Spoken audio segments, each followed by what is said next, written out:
नमस्कार साथियों। पिछली क्लास के अंदर अपन ने विज्ञान की प्रकृति के बारे में पढ़ा था और विज्ञान को हर स्तर के ऊपर अपन ने समझा था, जिसके अंदर है उच्च प्राथमिक स्तर और प्राथमिक स्तर के ऊपर अपन ने चर्चा की थी कि प्राथमिक स्तर के ऊपर विज्ञान विषय को पर्यावरण अध्ययन के रूप में पढ़ा जाता है। उच्च प्राथमिक स्तर के ऊपर पहली बार छात्रों के सामने विज्ञान एक स्वतंत्र विषय के रूप में पदार्पण के रूप में आती है। यानी वहां पर प्रकृति के साथ में होने वाली घटनाओं और प्रकृति के साथ संबंधों को स्थापित करते हुए पढ़ाया जाता है। पर्यावरण अध्ययन का शिक्षण कराया जाता है, जबकि उच्च प्राथमिक स्तर के ऊपर पाठ्यक्रम का निर्माण किया जाता है और वो पाठ्यक्रम जो बनता है वो इस आधार पर बनाया जाता है कि विगत अनुभव और आने वाले माध्यमिक स्तर के ऊपर विज्ञान विषय के ऊपर उसको जो सीखना है उसके बारे में भी उसमें दिया हुआ होता है।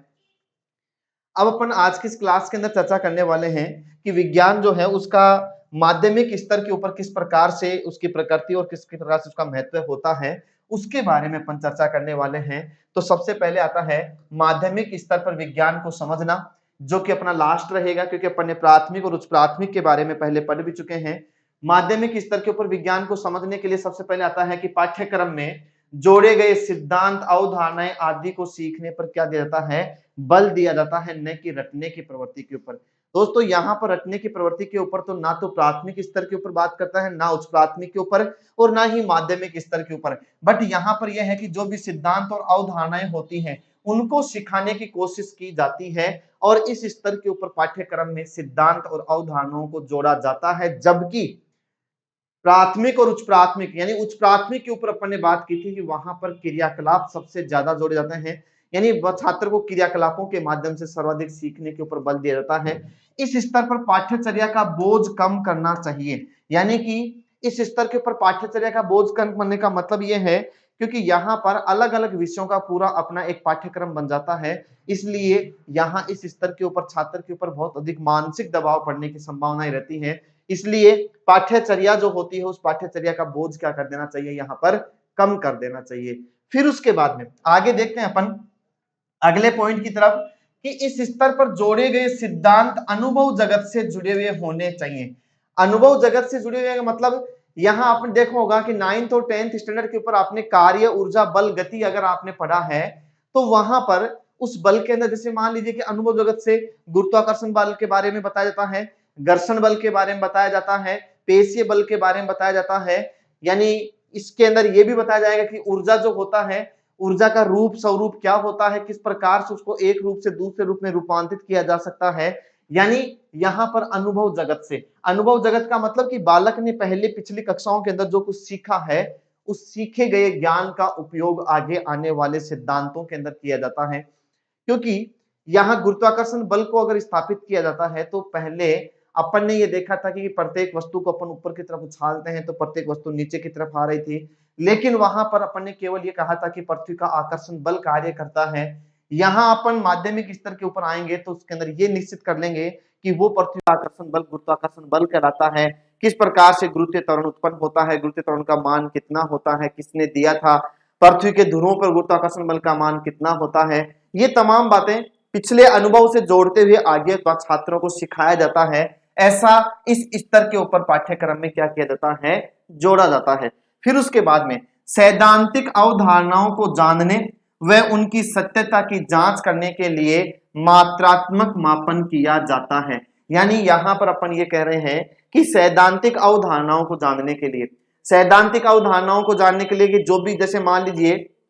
अपन ने ये दिया है कि विद्युत जनित्र जो होता है वो सामान्यतया यांत्रिक ऊर्जा को विद्युत ऊर्जा में रूपांतरित कर रहा है। ये सिद्धांत जो दिया गया है उसकी सत्यता की जांच करने के लिए मात्रात्मक मापन भी किया जाता है। अपन ने यह भी देखा है कि बल जो होता है उसका मान कितना होता है, उसका मात्रक क्या होता है, ऊर्जा का मात्रक और उसका मान कितना होता है, कितनी ऊर्जा व्यय होती है। विद्युत धारा के लिए अपन ने विद्युत शक्ति का मात्रक अपन ने निकाला है, उसका मापन निकाला है। तो कहने का मतलब इस अवधारणा के आधार पर इस स्तर के ऊपर जो भी सिद्धांत दिए जाते हैं उन सैद्धांतिक अवधारणाओं को जानने और उनकी सत्यता की जांच करने के लिए मात्रात्मक मापन का किया जाना आवश्यक होता है, यानी मात्रात्मक मापन किया जाता है। चलिए अब उसके बाद में आगे देखते हैं अपन। अगला पॉइंट जो आता है वो आता है कि इस स्तर पर मूल्यांकन पूर्णतया क्या होना चाहिए, आंतरिक होना चाहिए। यानी कि इस स्तर के ऊपर मूल्यांकन आंतरिक होना चाहिए जिसमें सैद्धांतिक, लिखित परीक्षा और कुछ प्रश्न तकनीकी व प्रयोग पर आधारित होने चाहिए। यानी कि जबकि पहले वाले में ऐसा अपन ने कुछ भी नहीं पढ़ा था, माध्यमिक स्तर के ऊपर जो भी मूल्यांकन होता है वो पूर्णतया क्या होना चाहिए, आंतरिक होना चाहिए, सैद्धांतिक होना चाहिए, लिखित होना चाहिए और उसमें कुछ तकनीकी प्रयोग भी उसमें आसानी से होने चाहिए। यानी तकनीकी प्रयोग, सैद्धांतिक और लिखित परीक्षाओं पर आधारित ही उसमें क्या होने चाहिए, प्रश्न होने चाहिए। तो इस प्रकार का पाठ्यक्रम उसके अंदर माध्यमिक स्तर के ऊपर विज्ञान विषय के अंदर बनाया जाता है। आगे देखिए, अगले कॉलम की बात करते हैं अपन कि विज्ञान विषय में रुचि बढ़ाने के लिए आपने देखा होगा 9th और 10th क्लास का बच्चा जो होता है वो सामान्यतया इस स्तर के ऊपर प्रोजेक्ट कार्य करना शुरू कर देता है। और आपने देखा भी होगा कि 10th स्टैंडर्ड के ऊपर 10th बोर्ड के अंदर 5 नंबर का एक प्रोजेक्ट मार्क घोषित कर रखा है। वो इसी कारण से कर रखा है कि छात्र जो होता है उसकी विज्ञान विषय में रुचि बढ़ाने के लिए प्रोजेक्ट कार्यों को सहमति प्रदान दी गई। यानी हुआ क्या था कि पहले जब आपका मुदालियर शिक्षा आयोग जब आया था तो उसने सबसे पहले तो ये भी कहा था कि क्यों न प्रत्येक विद्यालय के अंदर माध्यमिक स्तर के ऊपर एक प्रयोगशाला स्थापित की जानी चाहिए, लेकिन संसाधनों के अभाव के कारण से प्रत्येक विद्यालय के अंदर उसको पहुंचा पाना संभव नहीं हो पाया था। तब फिर उसके बाद में आगे और संशोधन किया गया और उसके अंदर ये लिया गया कि क्यों ना इस स्तर के ऊपर प्रोजेक्ट कार्य यानी कि प्रायोजन कार्य करवाना चाहिए, जिससे कि छात्र जो होता है स्थानीय स्तर के मुद्दे जो होते हैं उनका समाधान विज्ञान और प्रौद्योगिकी की सहायता से ढूंढ सकता है, यानी ढूंढना सीख सकता है। तो कहने का मतलब माध्यमिक स्तर के ऊपर पाठ्यचर्या इतनी बड़ी हो जाती है कि उसका बोझ कम करना चाहिए, पाठ्यक्रम के अंदर पूर्व अनुभवों को साझा करना चाहिए, ठीक है, सैद्धांतिक अवधारणाओं को इसके अंदर शामिल करना चाहिए, मूल्यांकन पूर्णतया आंतरिक होना चाहिए, सैद्धांतिक प्रश्न होने चाहिए, कुछ प्रायोगिक प्रश्न होने चाहिए और इस स्तर के ऊपर प्रोजेक्ट कार्य को स्वीकृति दी गई है। यानी कि प्रायोजन कार्य होने चाहिए और उन प्रायोजन कार्यों की सहायता से स्थानीय स्तर पर, किसके ऊपर, स्थानीय स्तर पर समाधान और समस्या का समाधान और यहां विज्ञान में प्रौद्योगिकी के द्वारा उसको ढूंढा जा सकता है या सीखा जा सकता है। तो 10वीं क्लास तक के स्तर के अंदर या माध्यमिक स्तर के ऊपर छात्रों को प्रोजेक्ट कार्य भी करवाना अत्यंत आवश्यक और अनिवार्य माना जाता है। अब आता है यहां पर कि अपन ने सामान्य तौर के ऊपर माध्यमिक शिक्षा के ऊपर या माध्यमिक स्तर के ऊपर उच्च प्राथमिक और प्राथमिक स्तर के ऊपर, यानी तीनों प्रकार के जो स्तर होते हैं, प्राथमिक, उच्च प्राथमिक और माध्यमिक स्तर, तीनों प्रकार के स्तरों के ऊपर विज्ञान शिक्षण क्या प्रकृति है, क्या उसकी महत्वता है, उसके बारे में अपन ने पढ़ा था। दोस्तों इंपॉर्टेंट है, आपको वहां से क्वेश्चन डेफिनेट आपके नीट के एग्जाम में मिलने वाला है और विशेष तौर पर आपको फोकस जो करना है वो प्राथमिक और उच्च प्राथमिक के ऊपर करना है। जहां जहां इंपॉर्टेंट पॉइंट थे, जहां जहां से क्वेश्चन पहले पूछे जा चुके हैं, उनको मैंने हाईलाइट भी किया है और आपको मैंने बताया भी है उसके अंदर कि किस प्रकार से आपको विज्ञान शिक्षण कार्य जो है उसको करना अनिवार्य भी माना गया है। चलिए अब अपना आता है यूनिट फर्स्ट जो है उसका लास्ट टॉपिक जो है वो आता है विज्ञान शिक्षण विधियां। दोस्तों यहां पर विज्ञान की शिक्षण विधियां किसे कहते हैं, यानी कि एक शिक्षक के द्वारा वैज्ञानिक और मनोवैज्ञानिक पद्धति को अपनाते हुए जिस रूप में छात्रों के सामने विषय वस्तु को प्रस्तुत किया जाता है वो विज्ञान की शिक्षण विधियां कहलाती हैं। यहां से आपका 1 या 2 क्वेश्चन डेफिनेट इसमें से केवल इस एक विज्ञान की शिक्षण विधियों में से पूछा जाएगा और अक्सर या तो पूछा जाता है आपको उस विधि के खोजकर्ता के बारे में या फिर कोई भी मनोवैज्ञानिक वैज्ञानिक विधि होती है उनके बारे में या नवाचार से संबंधित कौन सी विधि है उनके बारे में। यानी यहां पर अपन विज्ञान शिक्षण विधियों में से आपको कम से कम 2 क्वेश्चन मान के चलना, नवाचार को मानते हुए 1 क्वेश्चन उठाता है और एक ये परंपरागत शिक्षण विधियां जो होती हैं उनमें से उठाता है। तो यहां पर ध्यान दीजिएगा, आज की क्लास में सबसे पहले अपन बात करते हैं शिक्षण विधियां जो होती हैं वो क्या होती हैं और शिक्षण विधियों को किस प्रकार से यहां अपन ये कह सकते हैं कि इनकी आवश्यकता क्यों पड़ती है। जैसा कि मैंने परिभाषा भी बताई है कि विज्ञान की शिक्षण विधियां क्या होती हैं। शिक्षण विधियां जो होती हैं वो सामान्यतः अपन ये कह सकते हैं कि एक ऐसी पद्धति जिसके माध्यम से शिक्षक अपनी मनोवैज्ञानिक पद्धतियों को अपनाते हुए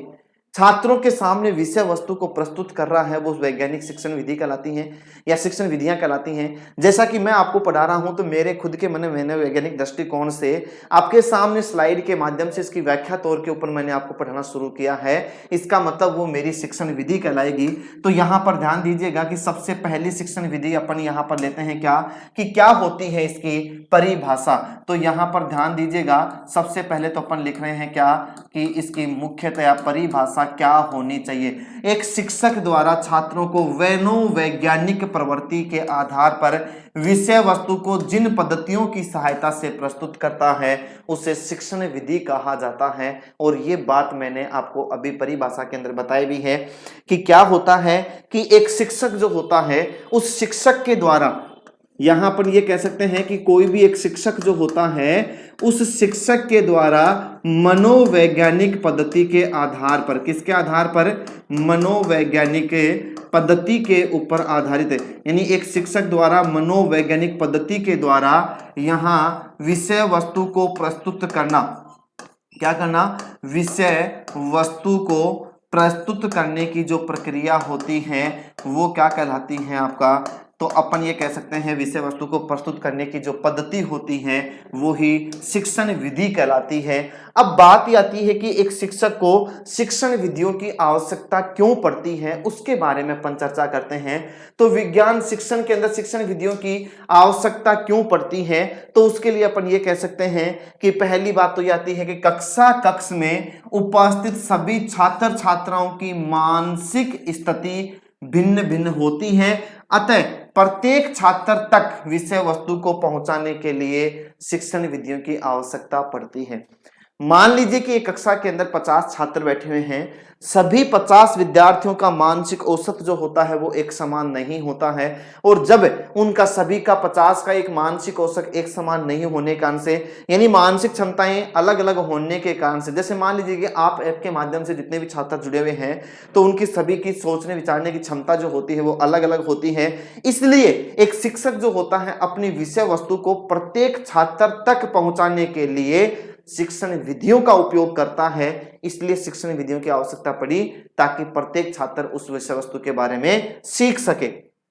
आगे देखिए, यहां पर एक और बात है कि एक विद्वान एक अच्छा शिक्षक नहीं हो सकता। ध्यान दीजिएगा, हर विद्वान एक शिक्षक नहीं हो सकता, परंतु यहां अपन ये कह सकते हैं कि विषय वस्तु के प्रदर्शन को रोचक बनाने के लिए शिक्षण विधियों की आवश्यकता पड़ी। यानी कि प्रत्येक जो भी विद्वान है, मान लीजिए कि न्यूटन है, न्यूटन ने गुरुत्वाकर्षण बल के बारे में खूब पूरा बड़ा विस्तृत रूप से खोजा है। मेंडल ने आनुवंशिकता के बारे में खूब अधिक प्रकार से उसने खोजबीन की है, पूरे परिणाम सिद्धांत प्रस्तुत किए गए हैं। लेकिन कोई जरूरी नहीं कि एक शिक्षक छात्र को जो विज्ञान आनुवंशिकता के नियम पढ़ा रहा है, हो सकता है कि मेंडल खुद खोज करने वाले वैज्ञानिक थे, वो कोई जरूरी नहीं कि छात्रों को इतनी अच्छी तरीके से उनके सामने समक्ष प्रस्तुत कर सके। तो कहने का मतलब कि प्रत्येक विद्वान जो होता है, यानी हर एक विद्वान जो होता है वो एक श्रेष्ठ शिक्षक नहीं बन सकता है, और इसी कारण से यहाँ पर शिक्षकों को विषय वस्तु का प्रदर्शन करने के लिए या उसको रोचक बनाने के लिए शिक्षण विधियों की आवश्यकता पड़ती है। यहाँ पर शिक्षण विधियों की आवश्यकता क्यों पड़ी है उसके बारे में अपन ने पहले भी कुछ पॉइंट पढ़े हैं कि प्रत्येक कक्षा के अंदर हर छात्र की मन स्थिति या मानसिक क्षमता अलग अलग होने के कारण से शिक्षण विधियों का उपयोग किया जाता है। दूसरा कि प्रत्येक वैज्ञानिक पद्धति जो होती है या प्रत्येक विद्वान जो होता है वो एक अच्छा शिक्षक नहीं हो सकता, इसलिए उस विषय वस्तु को छात्रों को रोचक बनाने के लिए, उस विषय वस्तु को प्रस्तुत करने के लिए शिक्षण विधियों की आवश्यकता पड़ती है। अगला, विषय वस्तु में छात्रों की रुचि जागृत करना तथा वस्तु विषय वस्तु को आकर्षक बनाने हेतु शिक्षण विधियों की आवश्यकता पड़ती है। यानी मान लीजिए कि अगर व्याख्यान विधि के माध्यम से ही शिक्षक डायरेक्ट तौर के ऊपर पढ़ाता रहेगा तो स्वाभाविक बात है छात्र के अंदर बोरियत आएगी, उदासीपन आएगा, उसकी रुचि कम हो जाएगी उस विषय वस्तु के अंदर। इसलिए कभी व्याख्यान विधि, कभी समस्या समाधान विधि, कभी प्रोजेक्ट विधि, कभी दल शिक्षण, कभी अभिक्रमित अनुदेशन, कभी कंप्यूटर सहायक अनुदेशन। इस प्रकार से अलग अलग प्रकार की क्रियाओं का या अलग अलग प्रकार की पद्धतियों का उपयोग करते हुए छात्र के समक्ष जो विषय वस्तु प्रस्तुत की जाती है, यहाँ पर अपन ये कह सकते हैं कि विषय वस्तु में छात्रों की रुचि को जागृत करना और विषय वस्तु को आकर्षक बनाने के लिए किसकी आवश्यकता पड़ती है? शिक्षण विधियों की आवश्यकता पड़ती है। तो इस प्रकार से अपन ने ये देखा है कि अपन ये कह सकते हैं कि किस प्रकार से विद्वान यहाँ पर विषय वस्तु को आकर्षक और रुचि बनाने के लिए भी शिक्षण विधियों की आवश्यकता पड़ती है। आगे देखिए, आगे बढ़ते हैं अपन यहाँ पर कि एक कक्ष में उपस्थित छात्र छात्राओं व शिक्षक के मध्य अंतः क्रिया स्थापित करने हेतु, यानी कि यहाँ अपन ये कह सकते हैं कि कक्ष में उपस्थित छात्र और छात्राओं व शिक्षक के मध्य अंतः क्रिया स्थापित करने हेतु शिक्षण विधियों की क्या पड़ती है? आवश्यकता पड़ती है। यानी यहां पर मान लीजिए कि अगर अपन शिक्षण विधियों का प्रयोग नहीं करते हैं तो उस कंडीशन के अंदर अपने पास में ये स्थिति आती है कि सामान्य तौर के ऊपर अपन ये कह सकते हैं कि सामान्य तौर के ऊपर छात्र छात्राओं व शिक्षक के मध्य अंतः क्रिया स्थापित करने के लिए शिक्षण विधियों की आवश्यकता पड़ती है। कैसे? मान लीजिए कि छात्रों ने समस्या समाधान विधि के ऊपर आधारित या प्रश्नोत्तरी विधि के माध्यम से शिक्षक ने कार्य करना शुरू किया, प्रयोगशाला विधि का उपयोग कर रहा है शिक्षक, प्रयोजन विधि का कार्य कर रहा है, तो स्वाभाविक बात है कि छात्र जो होता है वो शिक्षक के नजदीक आने की कोशिश करेगा। कहने का मतलब छात्र और शिक्षक के मध्य में क्या स्थापित होती है? एक अंतः क्रिया स्थापित होती है। तो यहाँ पर अपन ये कह सकते हैं कि विज्ञान में शिक्षण विधियों की आवश्यकता क्यों पड़ी और विज्ञान शिक्षण की आवश्यकता किन किन कारणों कारण से इन शिक्षण पद्धतियों का उपयोग किया जाने लगा है। तो उसके लिए अपन यहाँ ये कह सकते हैं कि सबसे पहली बात तो ये कि शिक्षण विधियां कहते किससे हैं, इसके बारे में अपन ने चर्चा की है। तो यहाँ पर ध्यान दीजिएगा, सबसे पहली बात अपन बात करते हैं क्या कि मेन मुख्य बात ये आती है कि छात्रों के सामने विषय वस्तु को प्रस्तुत करने के लिए एक शिक्षक जिन मनोवैज्ञानिक पद्धतियों का उपयोग करता है उसे शिक्षण विधियां कहते हैं। बात ये आती है कि शिक्षण विधियों की आवश्यकता क्यों पड़ी, क्योंकि प्रत्येक छात्र की मानसिकता अलग अलग होती है। विषय वस्तु को रुचिकर बनाने के लिए शिक्षण विधियों की आवश्यकता पड़ती है। जो भी वैज्ञानिक सिद्धांत अवधारणाएं दी गई हैं उन वैज्ञानिक सिद्धांतों और अवधारणाओं की प्रकृति जो होती है वो क्या रहती है? अलग अलग प्रकार की होती है। इसलिए यहाँ पर अपन ये भी कह सकते हैं कि प्रत्येक विद्वान जो होता है वो एक अच्छा शिक्षक नहीं हो सकता। अतः उनके द्वारा दी गई वैज्ञानिक सिद्धांत और अवधारणाओं को छात्रों के सामने प्रस्तुत करने के लिए मुख्यतया शिक्षण विधियों का प्रयोग किया जाता है। फिर उसके बाद में आता है कि छात्रों की रुचि पैदा करने के लिए भी और छात्र और शिक्षक के मध्य अंतः संबंध स्थापित करने के लिए भी अपन ये कह सकते हैं कि किसकी आवश्यकता पड़ती है? शिक्षण विधियों की आवश्यकता पड़ती है। उसके साथ साथ अपन ने ये भी लिया है कि इस क्लास के अंदर अपन ने कि किस प्रकार से विज्ञान की शिक्षण विधियों को अत्यधिक सामान्यतः रोचक और प्रस्तुत करने के लिए इसकी आवश्यकता पड़ती है। तो इस प्रकार से अपन ने विज्ञान की शिक्षण विधियों की आवश्यकता क्यों पड़ती है, क्या होती हैं शिक्षण विधियां, उसके बारे में चर्चा की है। नेक्स्ट क्लास के अंदर अपन बात करेंगे किसके बारे में कि जहां कौन कौन सी शिक्षण विधियां होती हैं, प्रत्येक शिक्षण विधि को एक क्रमबद्ध अपन रूप से पढ़ने वाले हैं। तो अपन मिलते हैं नेक्स्ट क्लास में, तब तक के लिए थैंक यू, धन्यवाद।